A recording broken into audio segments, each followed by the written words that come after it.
1. Part 1. You will hear a woman asking for information over the phone. First, you have some time to look at questions 1 to 5.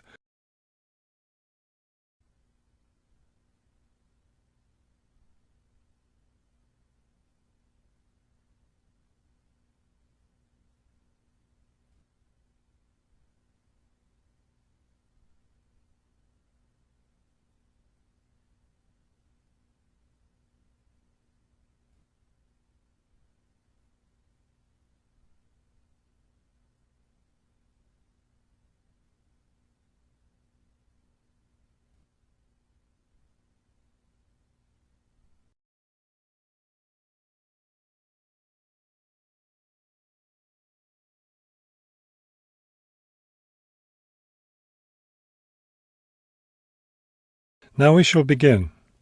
You should answer the questions as you listen, because you will not hear the recording a second time. Listen carefully and answer questions 1 to 5. Good afternoon, Plainfield Community Centre. Yes, hi. I'm new in town, and I was curious about the services the community centre has to offer. We offer a variety of recreational activities. What were you interested in particular? Well, everything, I guess. Okay, let's start with kids. I have a teenage son. What activities do you have for teens? Right now, during the school year, we have tutoring sessions for children and teens in all subjects. That would be good. He needs help with algebra. We can certainly help with that. Just have him come by any Wednesday or Saturday afternoon. That's when the tutoring sessions are scheduled. Fantastic! What about sports? Do you have sports activities for teens? We have tennis lessons on Sunday mornings for teens and Sunday afternoon for adults. I don't think my son would like that, but my husband might. For myself, I'd be more interested in yoga. Do you offer yoga classes? We do. Our yoga classes take place on Tuesday and Thursday evenings. We divide it up into several groups, so there's one class for younger children, one for teens, and one for adults. Really? I doubt my husband and son would be interested, but I'd like to sign up for yoga. I also like reading. Do you have any book clubs? We have one just about to start. The first meeting will be next Friday morning. It will focus on early 20th century novels. Too bad it's Friday morning. I think my son would enjoy it, but of course he's in school at that time.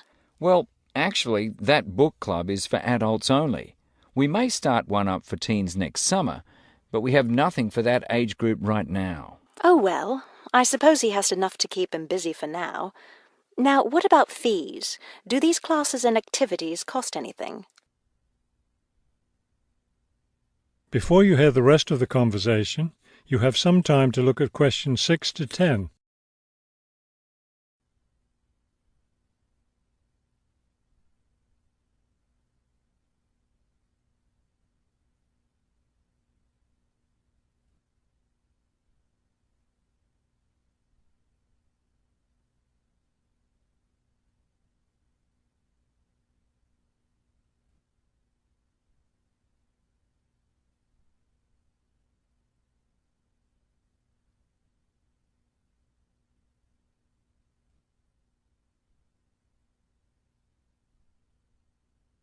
Now listen and answer questions 6 to 10. There's a small charge for non-members for each class. However, they're all free to members. Would you be interested in becoming a member? How much does the membership cost? Not much at all. The yearly fee is $75 for individuals and $225 for families. What do I get with the membership? You get free access to all classes and activities, and you can use our facilities like the tennis court, the exercise room and the meeting room. It's not a bad deal, really. Could you tell me exactly where the centre is located? It's at 107 Elliott Street. Is that Elliot with 2 L's or 1 L? 1 L. E-L-I-O-T. It's right downtown. I think I know where it is. Do you have free parking? Yes. You can park just across the street. There's a garage there. That sounds easy enough. Maybe I'll come in one day next week and sign up for some classes. That would be fine. But don't come on Monday because we're closed that day. We're open Tuesday through Sunday. Oh, thanks for telling me. Maybe I'll stop in on Tuesday then. Can I pay for the classes with a personal cheque? We accept cheques and credit cards. Okay, thank you very much. You've been very helpful. That is the end of part 1. You now have half a minute to check your answers.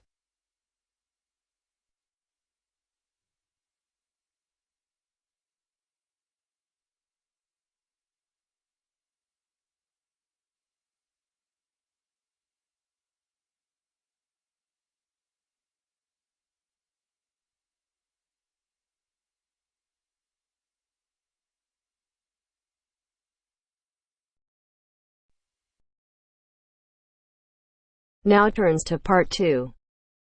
Part 2.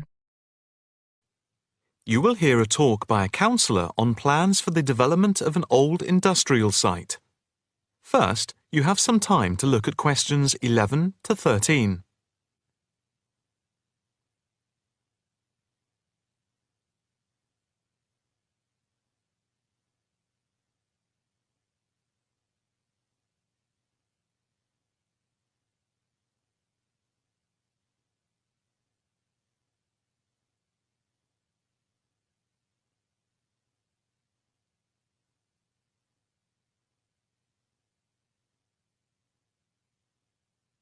Now listen carefully and answer questions 11 to 13. Good afternoon, ladies and gentlemen. My name is Councillor Norma Boyd, and welcome to this exhibition about the development of the old paper mill factory and gasworks site, which has been lying unused for more than a decade. There has been pressure on the council to use the land to build a training centre and a small business park. However, we have been encouraged by local people to create an open area for the benefit of the community, providing much-needed space for recreation. And I now have pleasure in announcing that the plans for the creation of a park, to be called Park Royal, and for flats, have now been approved. I'm also pleased to announce that we have secured sponsorship from local organisations. More detailed plans of the developments are available from the council website, details of which are in your pack. In the meantime, I'd just like to take you through the plan here on the screen. Before you hear the rest of the talk, you have some time to look at questions 14 to 20.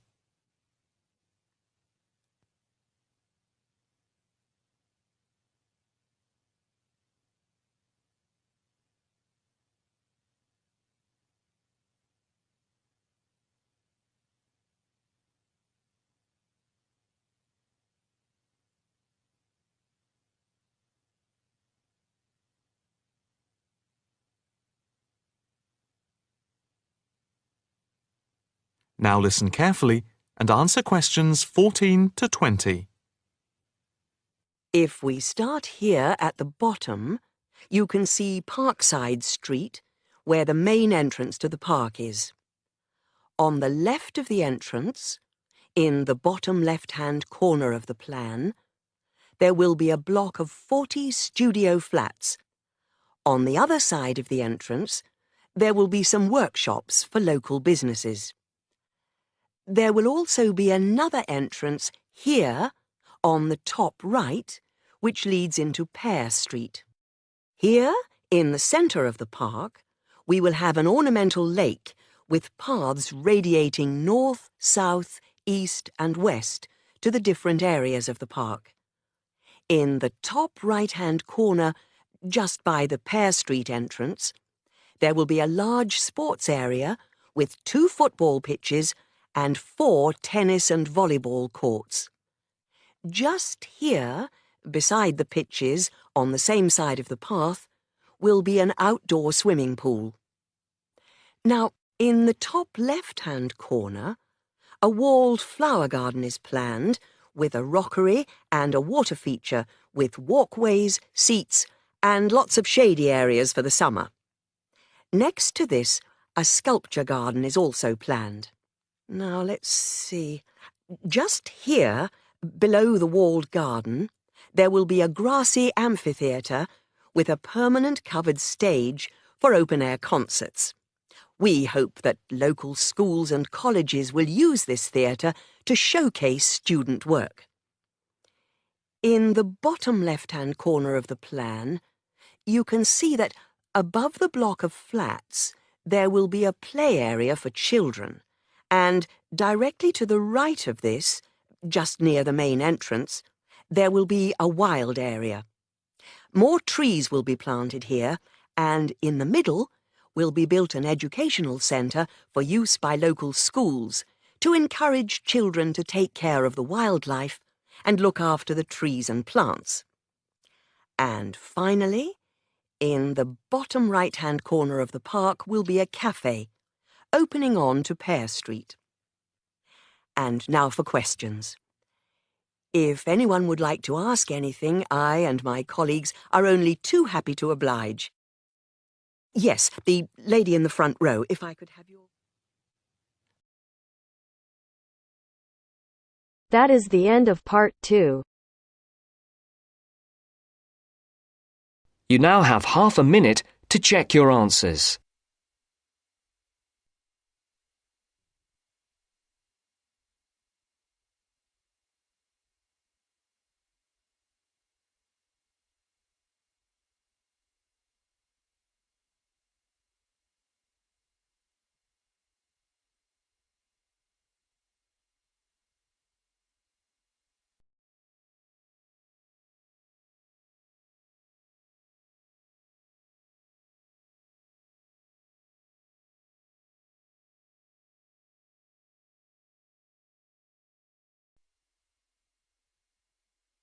Now turns to part 3. Part 3. You will hear an extract from a talk about the congestion charging scheme. First, you have some time to look at questions 21 to 25.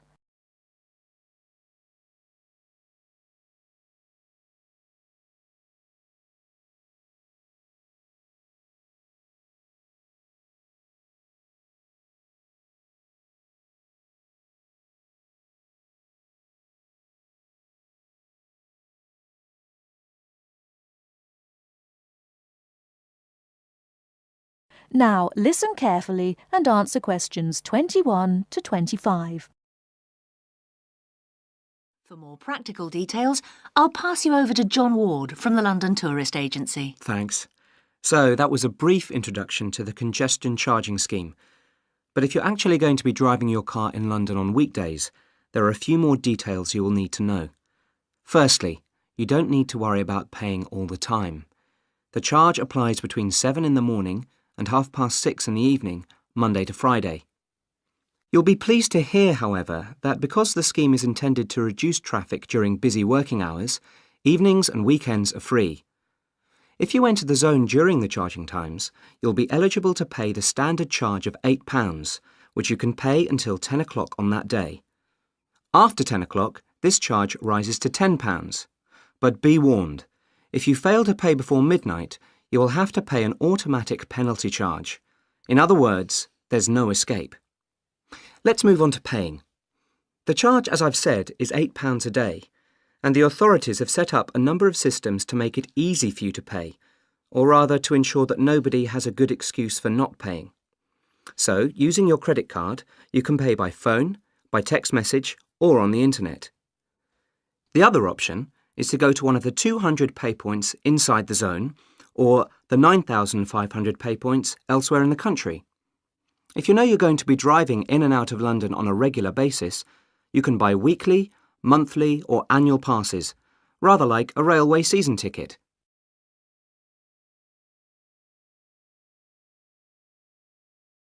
Before you hear the rest of the talk, you have some time to look at questions 26 to 30.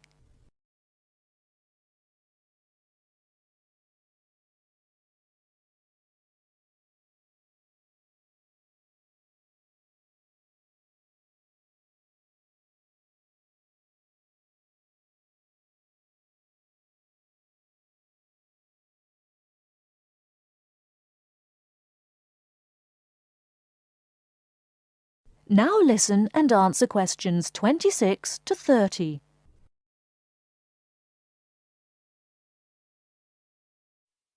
OK, on to the area itself.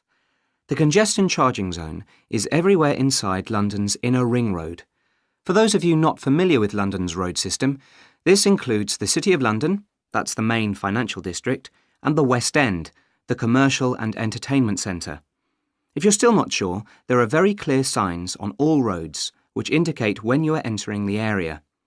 These are round and have a white letter C on a red background. The scheme is policed by cameras which photograph all cars entering the area and send them to a computer which can recognise all British and European car registration plates. If you pay the £8 charge, you'll find London a little easier to drive round than it was before the charge was introduced. But if it's all too much trouble and you decide to leave your car at home, then you are left with public transport. That's trains, buses, taxis, or the underground. Some of the money from the congestion charging scheme is being used to upgrade public transport, so you should see improvements there. And because of reductions in the number of private vehicles on London's roads brought about by congestion charging, buses and taxis are providing a quicker, more efficient service than they did in the past. OK, I've covered the main details that you need to know. That is the end of part 3. You now have half a minute to check your answers.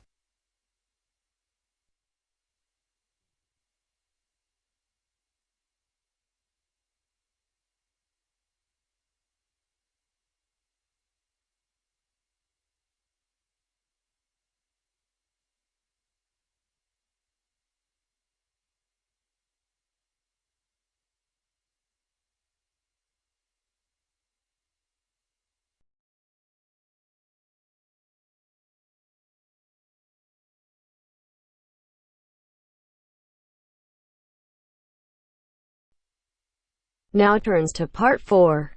Part 4. Section 4. You will hear part of a lecture on art history. First, you have some time to look at questions 31 to 40.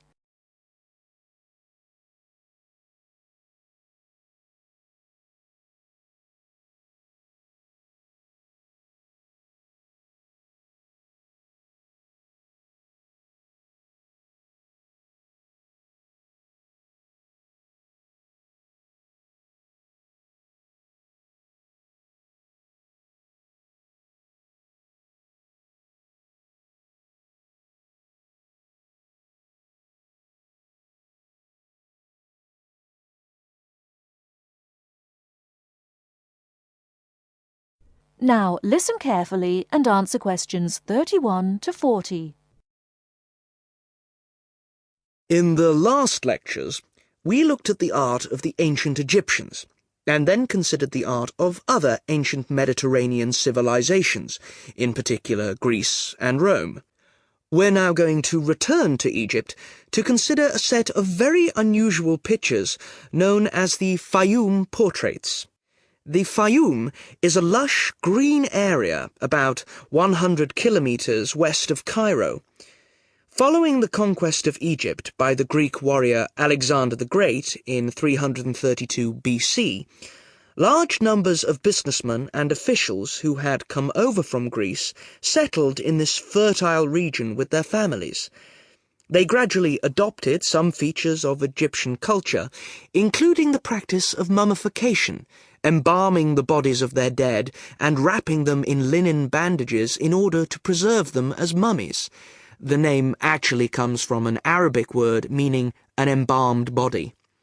These newcomers made one distinctive innovation, though. After binding the mummy, they laid over the face a picture representing the person inside. The portraits look like oil on canvas, but they were actually produced using a technique called encaustic, where the artist applies pigmented wax to a wooden board with a small spatula. The Egyptologist William Petrie, who discovered many of these mummies with their accompanying portraits at the end of the 19th century, was convinced that they were actually done in the lifetime of the subject, rather than being painted after the person's death, as had been the case with older Egyptian paintings. He felt they were very different from the traditional stylized images that had been used on Egyptian mummy casings in previous centuries, and was convinced that they were actually portraits giving a realistic depiction of the person. He pointed out that the boards on which they were painted showed signs of having been cut down to size to fit within the mummy bandages. To him, this suggested that they may have originally been larger and been hung in the houses of the owners during their lifetimes.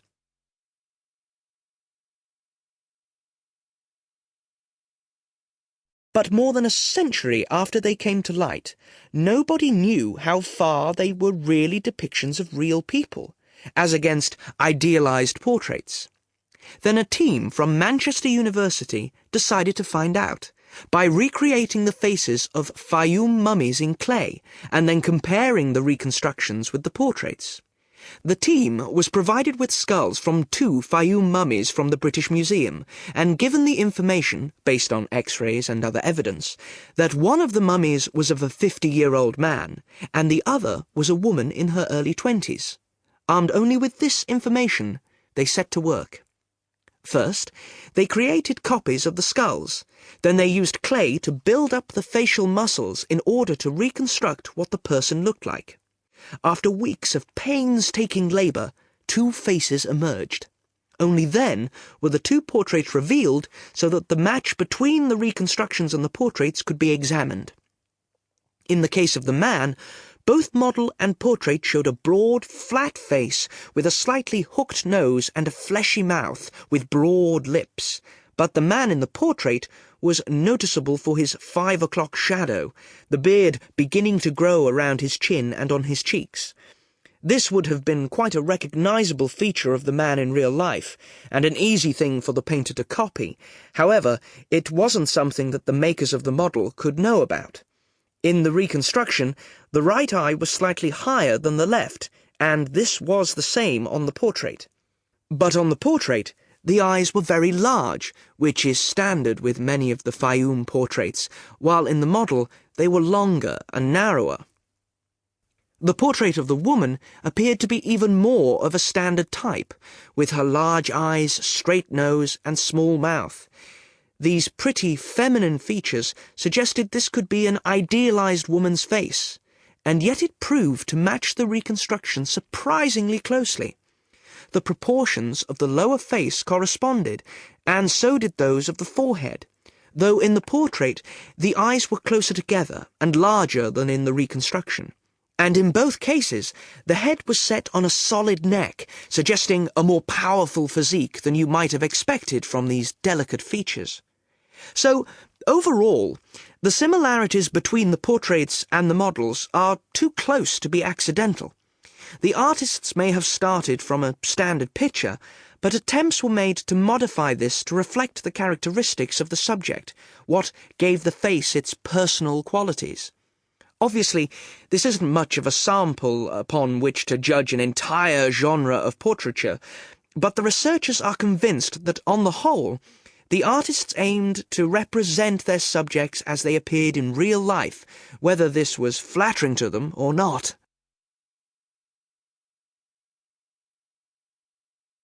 That is the end of part 4. You now have half a minute to check your answers.